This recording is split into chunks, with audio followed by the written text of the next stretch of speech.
રાજકોટનો રાજેશ કેવી રીતે દિલ્હી પહોંચ્યો અને સીએમ રેખા ગુપ્તાના લોક દરબારમાં જઈ તેમને લાફો ઝીંકી દીધો. હાલ રાજેશ સાકરિયાના એક સીસીટીવી ફૂટેજ વાયરલ થઈ રહ્યા છે, જેમાં તે રેખા ગુપ્તાના શાલીમાર બાગ ખાતે આવેલા ઘરની રેકી કરતો નજરે પડે છે. સીસીટીવીમાં જોઈ શકાય છે કે કેવી રીતે રાજેશ સાયકલ રિક્ષામાં બેસી સીએમ રેખા ગુપ્તાના ઘરની બહાર પહોંચ્યો અને ઘરની રેકી કરી.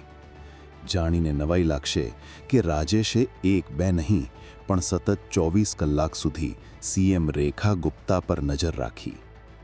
ફૂટેજમાં જોઈ શકાય છે કે રાજેશે રેખા ગુપ્તાના નિવાસસ્થાનનો વિડીયો પણ બનાવ્યો.